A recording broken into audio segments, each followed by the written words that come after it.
and just looking forward to putting all this COVID stuff behind us and getting back into the swing of things. Fantastic. Thank you. Gail, but you've named there as Paul Warburton. Yeah, well, he logged in for me because I was on another conference call today. I'm zoomed out, unfortunately. I'm Gail Woods. I'm the treasurer, Croydon Chamber, Maroondah Business Group, whatever you like to call me. It seems I'm treasurer of all of them. I'm an accountant, and I'm sick to death of JobKeeper, Job Stimulus, and anything else to do with the stimulus package. Gloria, would you like to tell us who you are, what you do? Oh, sorry, I just got in. Okay, all good. Everyone, I'm Gloria from Connect Business Agents. I actually sell businesses. So I'm also a registered business valuer, and my primary job really is to sell people's businesses. I'll leave it there. I think everyone knows me. Yep. Jen?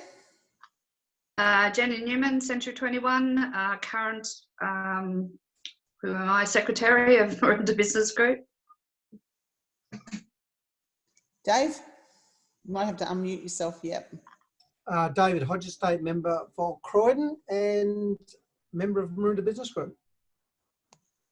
Thank you. Miss Catherine? Hi, Catherine Collier, member of the business group and from MeTech Driver Training in Bayswater North. So Gloria and I just came out of the same meeting before this one. At least you didn't have to go too far. I know. No parking. I know, it's good. And I've got another one after this, so I'm going to have to leave about 5 to 1. I'm sorry. That's all right. Chris, would you like to go next? Yes, absolutely, Edwina. Hello, everyone. I'm also a member of the Maroondah Business Group and also manager of Business and Activity Centre Development at Maroondah City Council. So today joined with our colleagues, Councillor Kylie Spears and my colleague Nick Dawes. Thanks. Nick, do you want to go next? Yes, Place Manager Activity Centres in Chris's team, and we've been working very hard over the last 6 to 8 weeks to support all of our businesses during this time of crisis, and Chris will be filling us in on all of the activities that have been undertaken, so looking forward to hearing that. Yeah, thanks. Scott. Hi everybody, Scott Williams from The Pine Funerals. I'm an area manager with The Pine Funerals, so I look after all of the Pine locations that are in the Maroondah area. Also a member of the group, and to give you a break on talking about JobKeeper and JobSeeker today, I've been asked to talk for 10 minutes about death, so that'll be helpful for you all. Great. Oh, happy thoughts. Is that less depressing than JobKeeper? 100%. It's 100% more interesting, I promise you. Great. Ash. Hi, my name's Ashley Taylor. I'm from Deco Place, which is a health and education service provider located in Croydon. Great, thank you. Nabil? Hi everyone, my name is Nabil Salame. I'm a business advisor with my company's Quantum Business Advisors. We focus on two things, primarily on profit growth for businesses, and also on exit planning and successfully exiting the business. Thank you. And Kylie? Councillor Kylie Spears, Arabri Ward, so at the moment, and part of the Business Advisory Group, so our Business Advisory Committee for Maroondah City Council, member of Maroondah Business Group. That really covers off. I have my own small business at the moment, which, as I said last time, is in hibernation with the COVID. So yeah, there we go. And Kerry? Hi everyone, I'm Kerry. I'm from Answers to Hair and I'm President of Maroondah Business Group. And I'd like to welcome everyone here today. Awesome. I might, we've just done our welcomes. I'm Edwina Ricky, so I'm the Vice President of the Maroondah Business Group and work for the Maroondah Positive Education Network. So I'll hand over to Kerry. We do want to acknowledge the land that we're meeting on, or the lands that we're meeting on, quite. I think that's really important, probably predominantly the Wurundjeri people and pay our respects to elders past, present and emerging. But I'll hand over to Kerry to introduce today, and then we'll go into our formal presentations. Thanks, Kerry. Okay, well, welcome everyone here today. I know the challenges continue for most of us as we navigate this time in business. That is possibly one of the most difficult times ever. We are very grateful to Chris Zedak from Biz Maroondah, who is going to talk about what they have been doing behind the scenes to support small business during this COVID-19 crisis. We are so fortunate to have a council that cares about business today and into the future.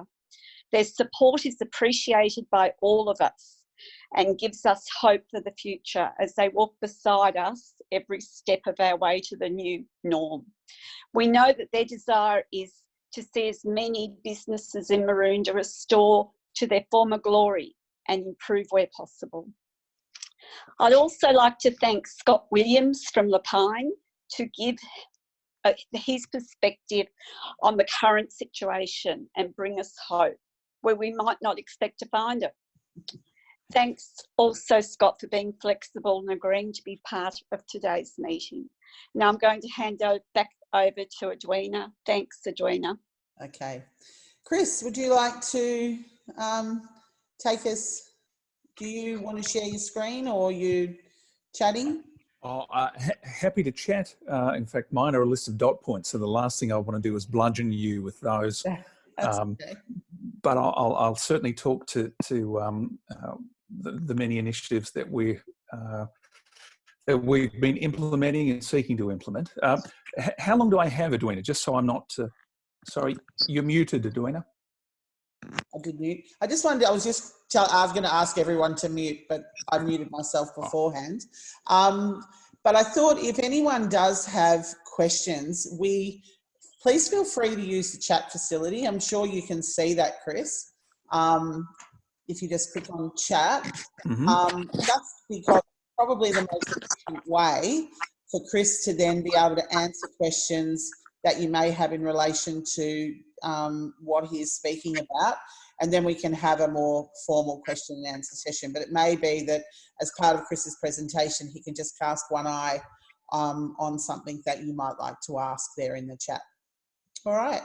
Thanks, Chris. Not a worry. Thank you, Edwina. And again, hello to everyone. Before I start, I'd just like to acknowledge the exceptional work of my team, my colleagues within my team and across the organisation who've been really steadfast in terms of their approach, in terms of helping our businesses, not only locally, but regionally affected by COVID-19. It's a phrase that's been trotted out umpteen times now, and that is that we're in unprecedented times. But it is absolutely true. When this first started hitting our businesses, our team was very quick to look at our priority projects and looking at our service delivery plan. And we, like many businesses, had to pivot and look at how it is that we could provide an immediate response in terms of relief, and then looking at the recovery phase later on. But immediately the team got on the blower, and we've been calling hundreds of businesses across Maroondah to understand exactly what their primary issues were. Nick, who has done a power of work in terms of our shopping centres, has listed 600 businesses that we have there, many of whom we will contact to understand how they've been affected. We also, through the Melbourne East Regional Economic Development Group, a group that I'm chair of, have sent out a survey right across the eastern region that's been responded to by about 1,000 businesses, close to, articulating the issues that they've been experiencing, so that we could get a real sense of where the businesses were at and what it was that was affecting them immediately. And what I might do is go to that survey and just highlight a couple of things that came out of that. Now, this survey was in in circulation for about five weeks or so. And we got about 800 or 800 plus respondents. And this was very much at the height of the immediate phase of COVID-19. And a lot of the businesses were saying to us, 75% of the businesses were saying to us that it was imperative that they receive some form of financial assistance. And thankfully that has come through from federal government and state government. The businesses that responded, almost 90% of those employed 20 or less, and 95% said they were affected by COVID-19. And their main impacts were along revenue loss, customer loss, a diminution of the supply chain, and a loss of staff. And I guess for many of us, that's nothing new in terms of our experiences. But what was of interest to us was that almost half of the businesses that were surveyed indicated that they had no business continuity plan or risk management plans in place that would guide them through issues of loss of customers, impacts on their supply chains, and how they would cope with an emergency. So that was of particular interest to us, and that meant that many businesses were vulnerable. Nearly 60% of those businesses surveyed said that they would be unable to modify their businesses and deliver their services remotely. So the longer the close down or lockdown, the more impactful or more impacted those businesses would be. Nearly 60% of businesses said that they would be unable to survive longer than 3 or 6 months without any form of assistance or intervention. And the need for these businesses to pivot and understand how they can adjust or modify their businesses is an absolute imperative. Businesses were confused or didn't know where to find relevant information or assistance. And even those businesses who now have access to assistance or have registered, there's significant time lag between when it is the crisis hit and when they're likely to receive funding is going to have an impact on many businesses. We were delighted to hear that as we were making calls to a number of our businesses that they were very grateful for council reaching out.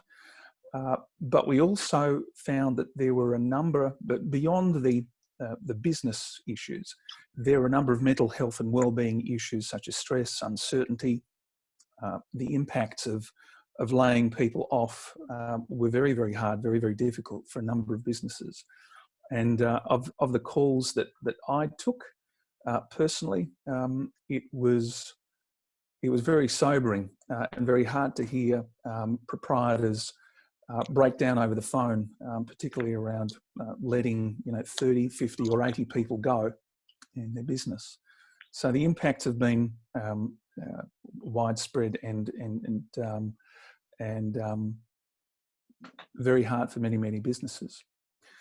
So in terms of the support that's been offered by council, we've sought to get out there, get amongst it and speak to businesses directly. And that's been very beneficial for us in terms of understanding where the businesses were and where they are today. Interesting to note that recently, of the businesses that we've contacted, only a modest number of those moving forward have taken up a number of the assistance measures that we've put into place. And when all of this started, we put in our what we call our business triage line.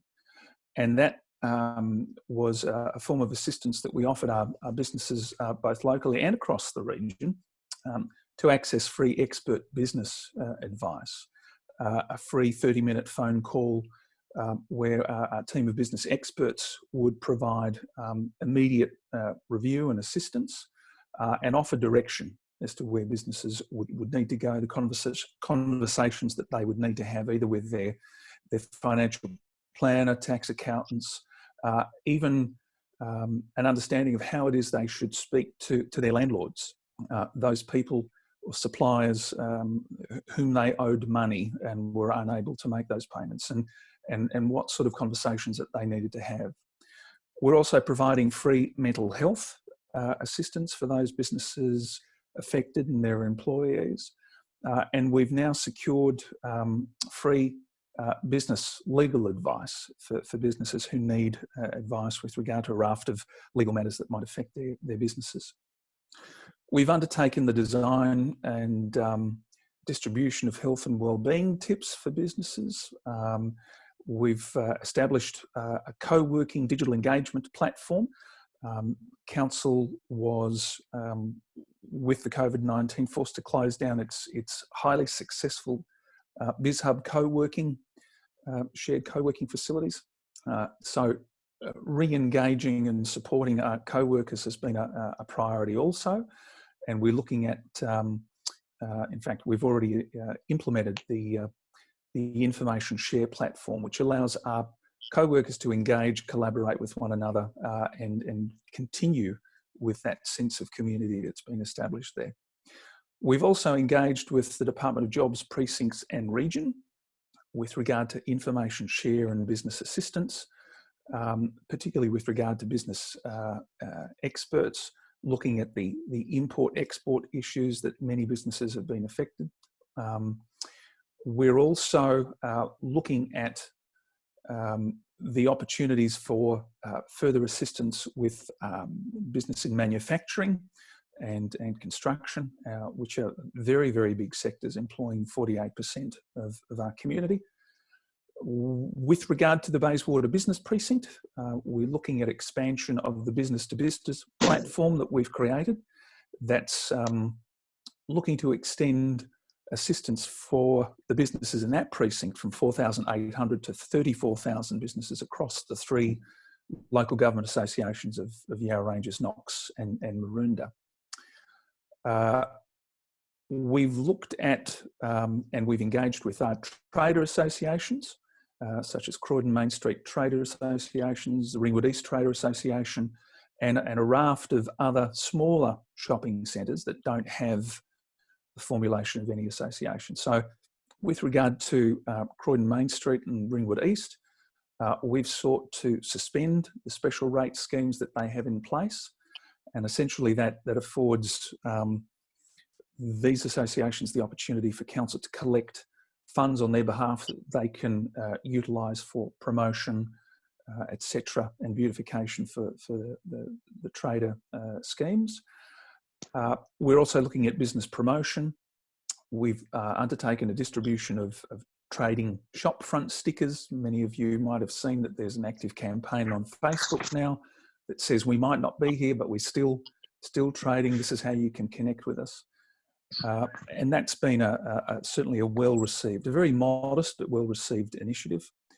We've sought to implement social distance measures in terms of footpath decals at shopping centres, which are going in very soon.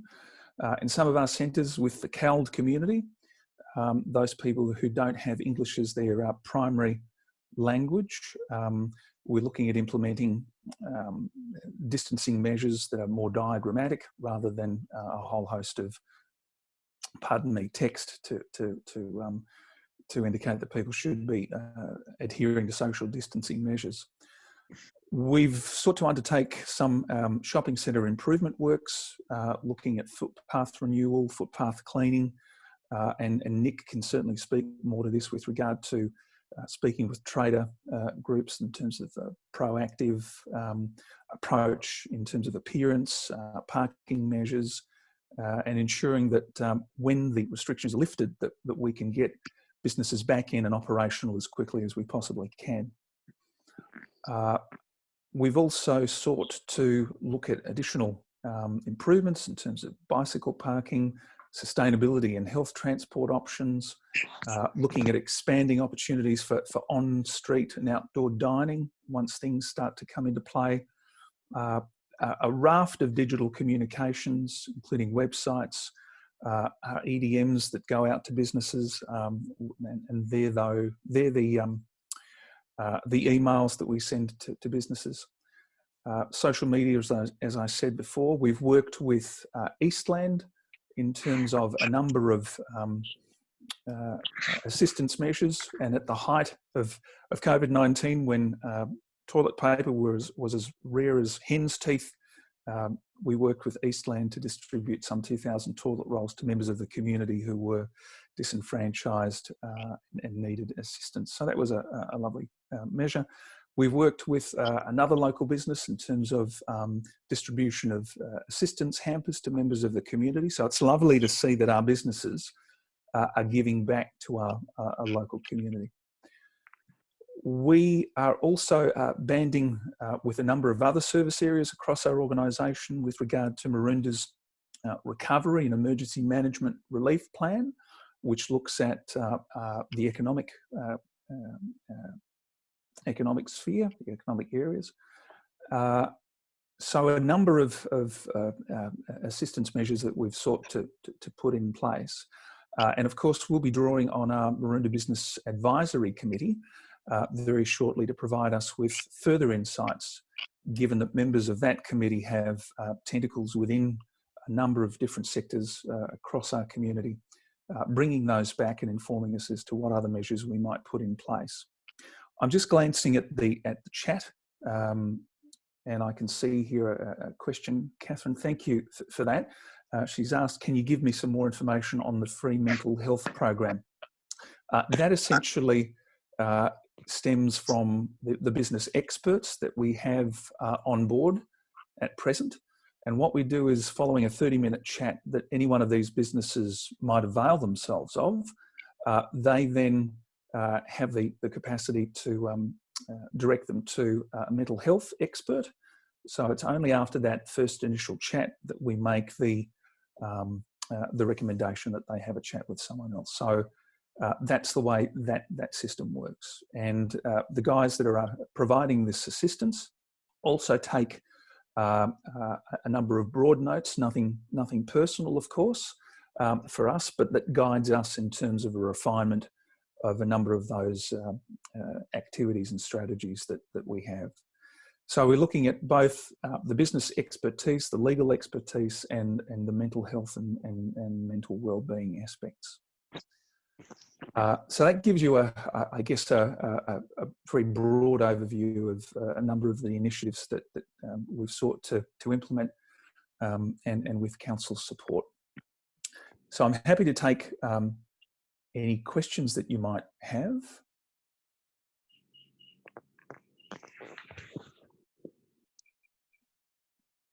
No? Okay.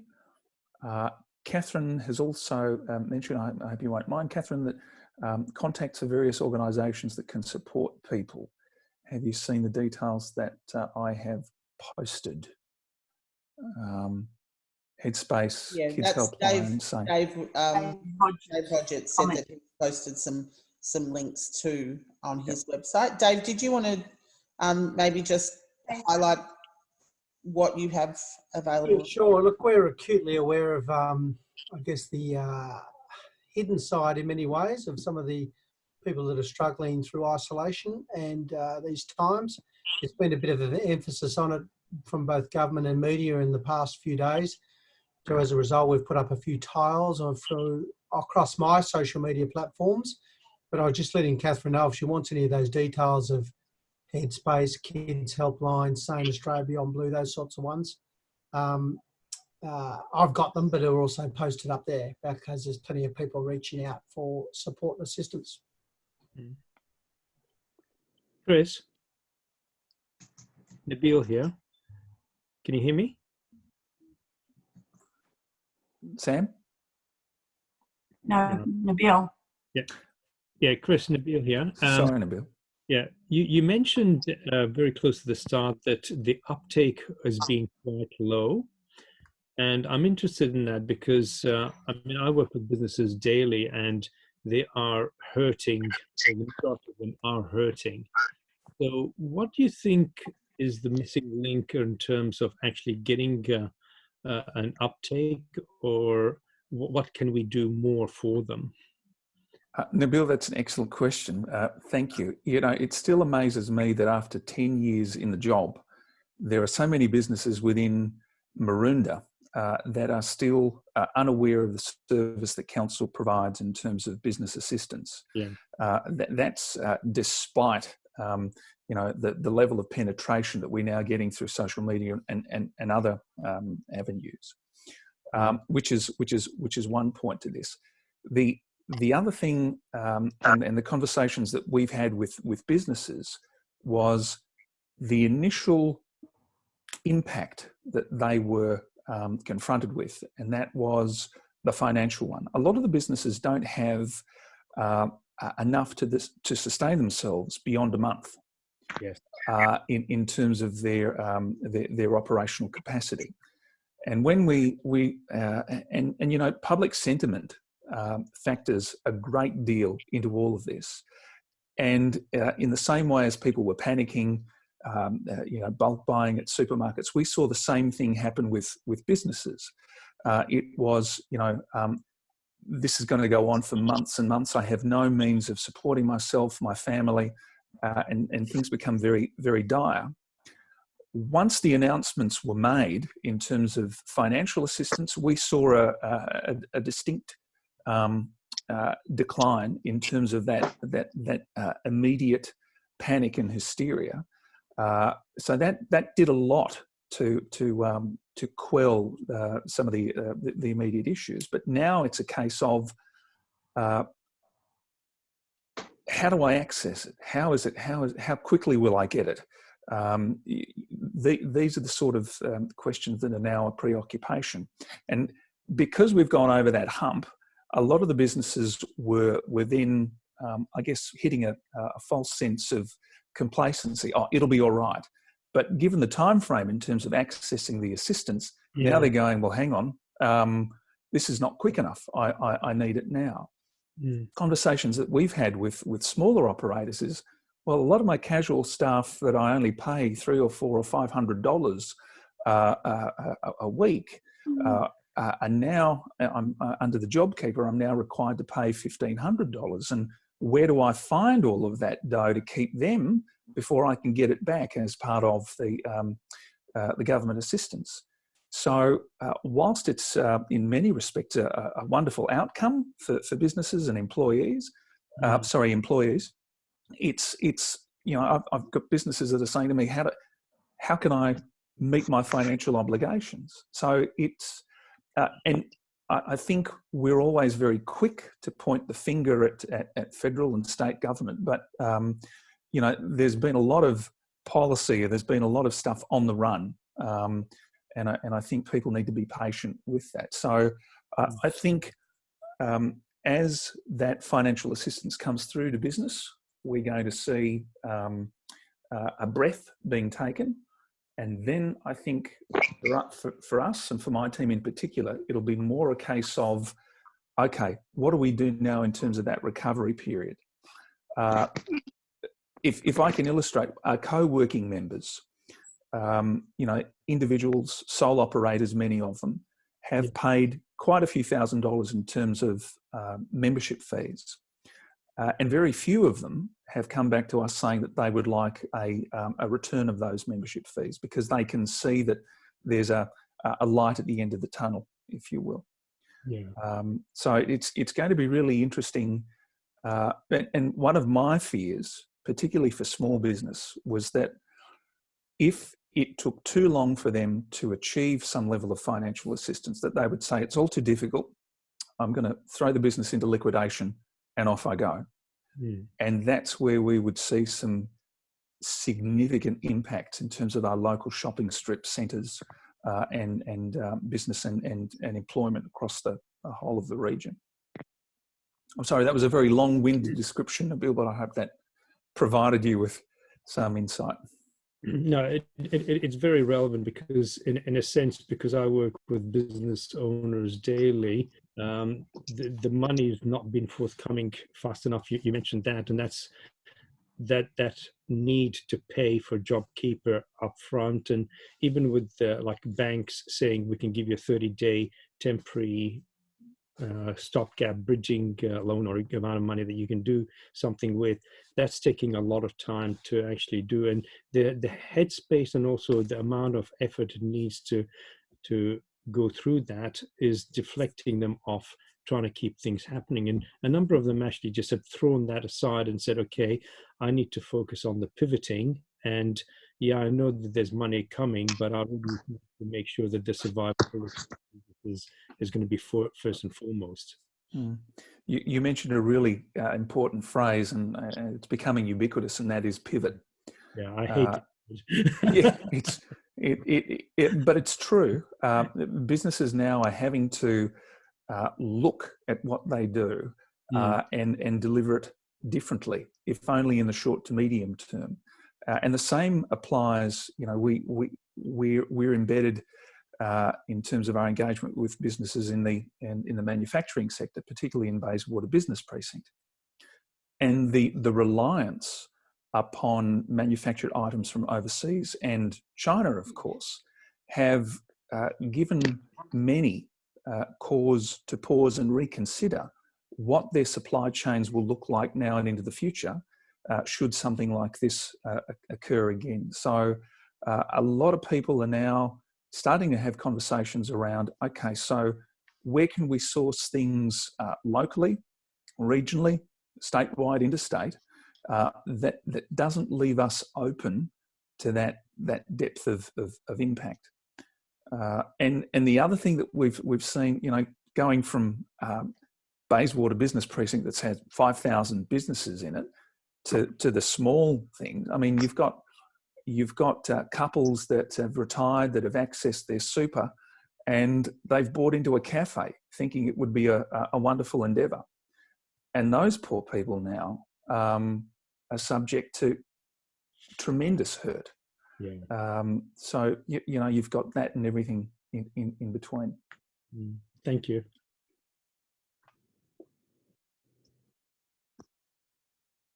Can I have something to say about that? I would have thought now is the time for the incumbent on government to encourage people to try and start doing what we did 15 years ago and look at import replacements and the manufacturing areas, components in this area, to look at doing some stuff locally, get our local people going. I see in the New South Wales field from the Premier's addresses every day that she's encouraged some of her businesses up there to retool, and they're now looking at making ventilators, and, you know, they've made those masks, and, you know, like, and it's not just the local business, it's the state, the federal, the local government that needs to encourage and help these businesses re-skill themselves and then increase our workforce, be less reliant on overseas instead of sending it off and then buying it back, use it here before we send it.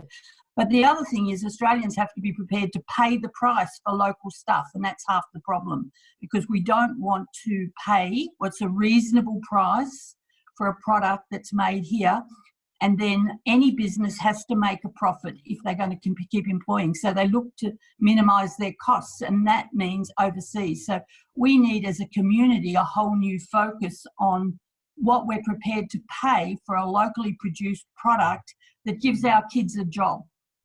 And that's where we come down to, because it's not just today, it's tomorrow that we need to encourage people to do that for. That's a really fair point. Samantha, did you want to say anything? You had your hand up before. No, it was just in relation to the what other organisations that we could potentially tap into, and of course you had Dave Burt last week from SALT, so I was just reiterating that for those that might not have joined last week. Yeah, no, great, thank you. We might hand over to Scott now to give us a different perspective from Lapine, and then we'll, with what time we've got left. Kylie, I thought you might like to just say something, or Dave, if you may like to say something from the government's point of view. I think it's just terrific that we have two levels of government here today. It's just fantastic. And I have recorded today's session so that we can therefore make this information available. So thanks, Scott. I'll hand over to you. And Thank you. Thanks, Sabrina. So hi everybody. I don't think I've talked a lot in the face-to-face meetings or these meetings in the past, but just to give you a very quick rundown, I've been with Lapine, it'll be 6 years in September. I started with them as a funeral arranger in our Glen Waverley office, and I've managed our Hill and Croydon locations before I moved on to being an area manager. First of all, looking after all our locations in the east, and now I look after the southeast as well. So I've got 10 branches that I look after at the moment, so life stays fairly busy. So that's me. The thing I wanted to start off by telling everybody in the meeting today is some good news. And the good news is that from all of the data that we have, people are not dying in significant numbers from this disease. They're simply not dying in significant numbers. We have not seen any major uptake in our business because of COVID-19 deaths. Since the start of the pandemic in Australia, we've had 2 cases at Lapine in total. And across our business, and we have 6 major brands in Victoria, across our business in Victoria, we've had 3 cases. So that's good news for you. What it means is that all of the restrictions that we're living through that we're finding difficult are working. All of the precautions that we're taking are working, but people aren't. We haven't had to double our workforce to cover off. We haven't seen what we've been seeing from other countries. We're in a very privileged position, I think, in Australia. I think we land on our feet quite often with a bit of luck in terms of our geography and how easy it is to close our borders and those sort of things. But it's certainly the case that in Victoria, people are not dying in significant numbers. So I was just going to take you through a couple of things that Lapine are doing differently. And if I forget to say at the end of, I think Nabil said he hates the word pivot. The thing that I constantly get berated by is if I don't say at the end of it, in these current times. If I don't say that at the end of every single sentence, it's implied. Okay, we all know we're living in these current times, so I'll try not to say that too much. We've made some changes in terms of our business as usual business. We've got, we were really lucky. We did have a business continuity plan in place, and it was something that we could pull the trigger on quite quickly. So we've been able to roll out PPE to all of our staff. So our staff who are at the greatest risk are the ones who are attending nursing homes and hospitals and collecting deceased, and also our staff who meet with families to arrange funerals. So certainly with our staff who are going into the nursing homes, going into the hospitals, picking up your loved ones and bringing them into our care, they have a full kit of PPE for each event that they attend. They get tested regularly for temperature every day. At the start of the day, their temperature gets tested. They've all had current flu shots. And because we had our business continuity plan in place, we've been able to set up processes with all of the nursing homes and hospitals that we'll deal with regularly. Simple things like definite times that we will be at their venue to collect, down to they know that when we come that our staff have been tested on that day. And we're making it as safe as possible because when we go into a nursing home, we're also potentially putting a lot of people in that nursing home at risk. So we're really conscious of that. The second thing is that in our business, people are continuing to die at the normal level that they have been for the last 6 years that I've been in the business. So we still are dealing with a lot of families. We're still dealing with a lot of families who, in the midst of what we're all dealing with, are also then on top of that dealing with the death of a loved one. And that's really difficult for them. We have seen a trend in our business towards people coming back to established brands. I think that when people find the times uncertain, that they go back to brands more often that they can trust. And so we've certainly seen an uptake for Lapine across the eastern suburbs, I guess, which is where it would affect most of us, as have Heritage and Heritage. I was having a chat with my boss and Robbie Heritage the other day, and they've also seen an upturn in their business because that's a very established business out here in the eastern suburbs. The ones that have been pulling business away from the traditional brands, the single operators and those sort of people are the ones that are seeing a big downturn. So that's sort of an idea of where we're at. I'm going to share my screen with you if I can, because I want to show you some pictures of some of the things that we're doing to be a little bit more creative with people's farewells. So this is some of these are staged. So a couple of these photos that we've got here are staged. They're not actually a death. This is our chapel at Burwood. Our chapel at Burwood was recently refurbished, and it's a huge chapel. We're only allowed to have 10 people in it at a time. But this is the kids who are in this photo are related to the person who had the funeral, but these photos weren't taken on the day of the funeral. So it's just to give you an idea of some of the things we can do. This was a family where mum was very into her sewing, so you can see that we've got all of her sewing gear there, and we still try to make it quite intimate by having the chairs around the chapel like that. The next one is just a close-up of that one with the bike. And then this is our chapel in Eltham, so it's over on the other side. What I wanted to show you here, I love this photo, I absolutely love this photo. This, we were trying to just show people in the local area what we could do with this chapel. This chapel is big, and I'll show you a picture of it just in a minute to show you quite how long it is. But we wanted just to reassure people that we can still do the sort of intimate farewells. So that sort of gives you an idea of how far back this chapel goes. That motorbike is a big motorbike. It's taking up a lot of space. You can see it here. It's a big bike, see? I know that because it's mine. But we are still trying to find a way to make this space, even though it's big, make this space feel quite intimate for a family. So that's some of the setup stuff that we're doing. Some of the other things that we're doing, here's a lovely last photo of the dog loyally listening to our staff member. Some of the other things we are doing is we've done a number of drive-by funerals. So what we do with a drive-by funeral is a lot of people are defaulting to not having a service because of some of the limitations they've got. So if they've got a very large family of 20 or 30 family members and they can only have 10 people at the service, some people are finding it a bit hard to pick which 10. And so they're sort of defaulting to having what we call a no service cremation. So the person is brought into our care and cremated without a service.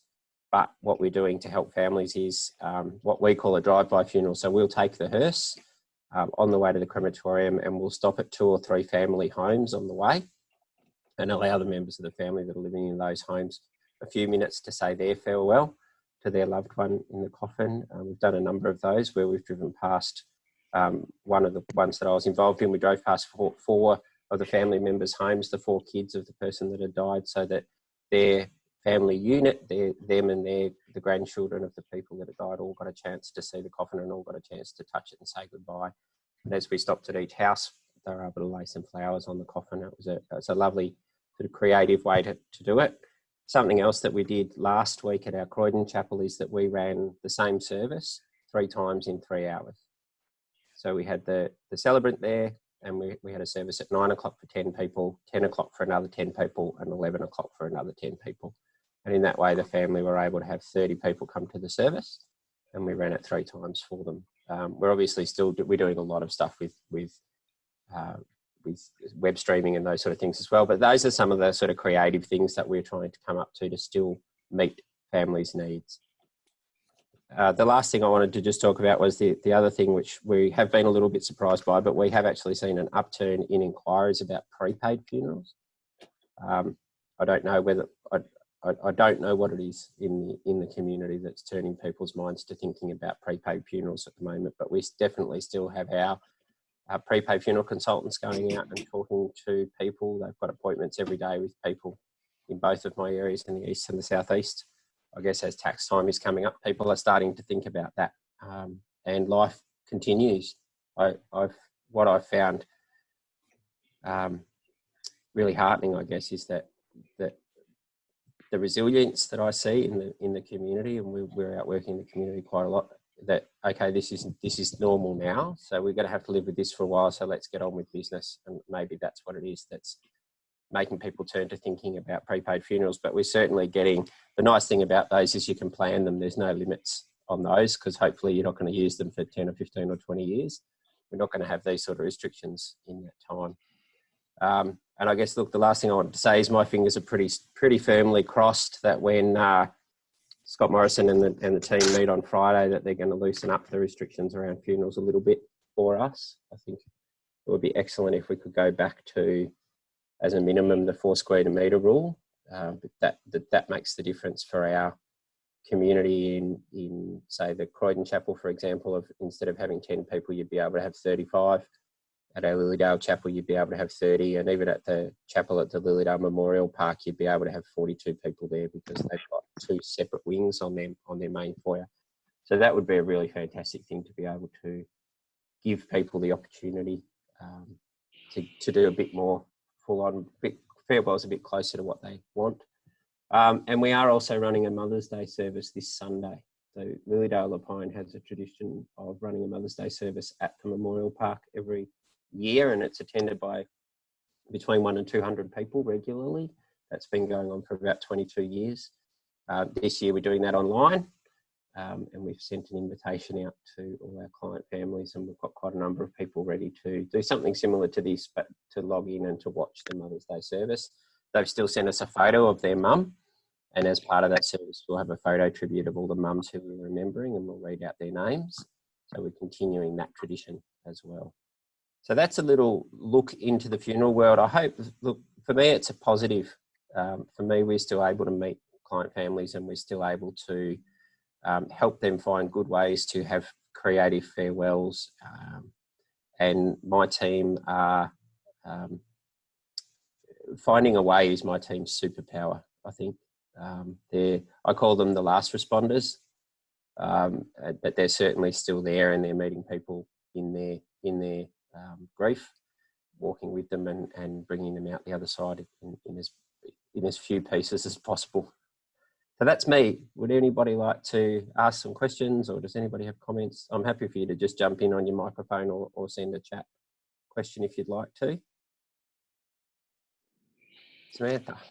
Scott, I think that's a fantastic way to approach, what potentially is a sensitive issue regardless. Like, your business is a sensitive nature. Lots of people don't really particularly like to talk about it or face it or discuss it. So you're already facing a few obstacles in terms of that anyway, as a normal business practice. But what you've been able to do by just listening to you is fabulous. Like, it's particularly, offering the 3 different services. That's a fantastic way to, help and support families. And the drive-by thing, I think that's a really a beautiful way to do something like that. And I think that that sort of thing should be showcased a little bit more, and talked about a bit more. And other businesses can tap into what you've done and turn it around to take something from it to change the way that they practice their businesses. I mean, not just in the funeral industry, but just generally. You've completely thought outside the box, which is just fabulous.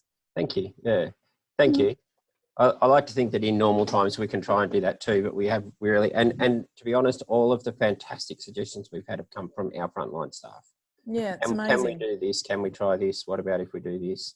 It's really fabulous. Thank you. We had, you just reminded me of another service that we had where there was a large family, but they couldn't all be there, and our funeral director suggested that we get a photo of them all. So when the 10 people that were there walked into the chapel, there was a photo on every seat. So in the chapel, so there's 60 seats in the chapel, so there was 10 vacant ones for them to sit in, and then there was 50 photographs of family and friends each at a chair in the chapel. So I'm constantly amazed. They're an amazing bunch of people, the people that work for us. Most of the guys who you would ever come across live and work in our area. I know many of you would know Ash Crow. He's been in the business since Adam played halfback for Jerusalem, I think, about 35 years. Ian de Blaker and Karen up at Lilydale are the same, and they're really passionate about it. So, yeah, I'm happy to bring you that. Can I make a comment there? And I think that what you've done, Scott, is demonstrate the flexibility and the movability of a small business and the adaptability. And that's the sort of thing that can be expressed in a group like Maroondah Business Group, where we can all learn different skill sets from one another, because just hearing about that might mean some other business who would be listening and who's part of the group, they could think, well, we could do that in a different way. And I think that's the synergy that comes from interacting with a business group, and that's why it's important that we get as many people as we can to be members of the group so that we can learn from one another and help one another, especially in these difficult times. Yeah, and we've got facilities that other people can use. You know, we're 3 small businesses in the outer east of Melbourne, Healesville, Lilydale and Croydon. We're also in Ferntree Gully, which is sort of just slightly outside our zone. But we're very, very lucky because we have a big business backing us. So, but that means we have facilities that we could use to help the other small businesses. So if people do need streaming services, for example, two of those 3 chapels have got streaming services that you could use for your business, which I'm quite sure we could work out a way for you to use those sort of facilities. We've got, you know, a whole lot of resources that we could probably share, and we've probably all got them that we could share with each other. I'm just having a look at your. Oh, so Nabil's just asked me a question, and Sam has. Sorry, I've read them in that opposite order. But Nabil, I can tell you what prompted us to have a business continuity plan. Is anybody, and I can see you all, so just tell me by a nod of the head or a shake of the head, is anybody on here Formula One car racing fans? Not very many of you. So in March last year, Charlie Whiting, who is the head race director of Formula One for the whole world, had a heart attack in his hotel room in Melbourne the night before the start of the Formula One season in Melbourne, and died. And I am a huge kart racing fan, so I go to the track every year. And I was at the track, and my boss rang me and said, we need to help get Charlie repatriated back home to England. So my car racing Grand Prix weekend turned into something very different, because I spent the weekend with the FIA and the governing bodies of Formula One and Motorsport Australia getting Charlie back to England. And after that, I actually helped the guys in France who look after Formula One to put a crisis management plan together when they are off Europe, so when they're away from their main hubs. But that prompted me to have a look at our business continuity plans in Victoria. So we had our business continuity plan finalised in June last year, based on the fact that we repatriated somebody from Formula One, and it exposed us to the idea that they had those plans. And I said to my boss, we don't have any of that. What do we do if, and believe it or not, a virus is one of the things we talked about, but what do we do if we get an infectious body that we don't know what to do with, and a number of our staff get infected and we now can't go and pick up bodies. And so we put a business continuity plan in place. It's something else that in broad brushstrokes I could happily share, Chris, if you've got people that need help with how to put one together or what to start looking at. That'd be fantastic, Scott. Thank you very much. And where there's an opportunity to have one of our local businesses who have done some exceptional work, I think it's important that we connect them with the broader business community. So it's one local business mentoring another. So thank you for that offer. We'll definitely take you up on that. Good. I'll pop my email address and phone number into the group chat if anybody wants to. I'm more than happy to make some time to touch base. I'll just put it in. Thanks, Scott, very much. That was just so enlightening. And it does bring hope. Just amazing inspiration. And I think, you know, if other people can hear this, we'll certainly promote that this is part of our meeting today. But warms your heart to see that people at their most vulnerable are being cared for, and then just stepping that up another notch. Yeah. And hopefully when we get back to having normal face-to-face meetings, Edwina, I can come and have a talk to you about a very different part of my life. Yeah. Fantastic.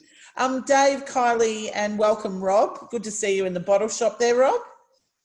I think we're all very envious of your where you're in isolation. I'd be willing to isolate there. Yeah. Would anyone like to just have a final word before Kerry takes us out? Look, I suppose seeing I'm the last cab off the rank, and I apologise, but I was a late starter this afternoon because I thought I wasn't sure whether I was going to make it.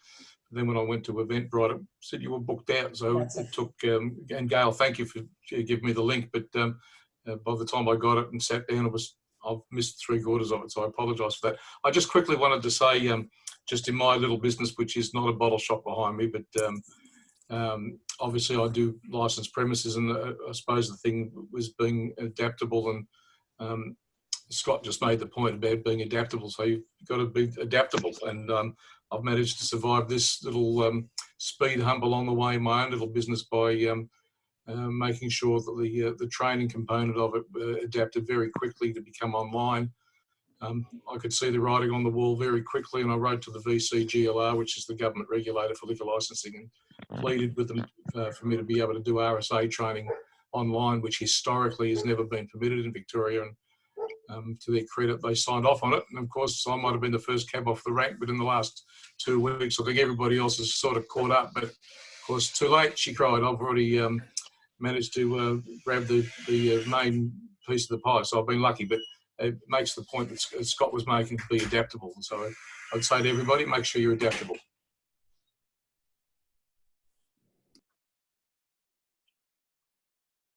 You have to unmute, Edwina. Yeah, I do. Sorry. Kylie, Dave, is there anything you'd like to say? Probably no, not necessarily. From a council perspective, just be aware, you know, we're revisiting our budgets at the moment. Steve at the council meeting, you know, explained and said just where we're at from a position of basically we'll have a $10 million black hole this year and a $10 million black hole next year, depending on how we start from a council perspective. So, you know, and we're not the only one. We know that Knox, Yarra Ranges, Whitehorse, Manningham, everyone's in the same boat. We've all got very large gaps, particularly because, and I know that's the same as any business around, but from a community perspective, you know, it starts to impact on what will come through and what is from that. So it's an awareness thing, I guess, from a business perspective, where, you know, just so that, you know, I guess, you know that you're not on your lonesome. We're all in there together, and we're all facing exactly the same sorts of issues and situations, from looking at staff to working through what we can do and can't do. Yep. So, yeah. Dave? Look, nothing much other than the state of emergency is due to be reviewed on the 11th of May, which you'd be aware. We haven't got any heads up of what may or may not happen, but we're expecting some relaxation of the restrictions. What that might look like, I don't want to speculate on or give false hope to, but we would expect there'll be some changes, whether it's tinkering around the edge or wholesale. We're yet to see. All right, I shall hand over to Kerry now. And do you want me to share my screen, Kerry? Oh, thanks, Edwina. I'd like to thank Scott, and I'd like to thank Chris, and I'd like to thank you, Edwina. But I'd also like to thank everyone else for today too. And to finish on a positive note, did you see Tom Moore, a 100-year-old war veteran in the UK? He walked around his backyard and raised over $50 million for the NHS and received over 100,000 birthday cards. It just shows that small things can have a big impact. Hope you all have a great week, and let's see you for lunch on Tuesday the 19th. Bye, everybody. Thank you. Bye. Thanks, Kerry. Thanks, Edwina. Thanks very much. All the best.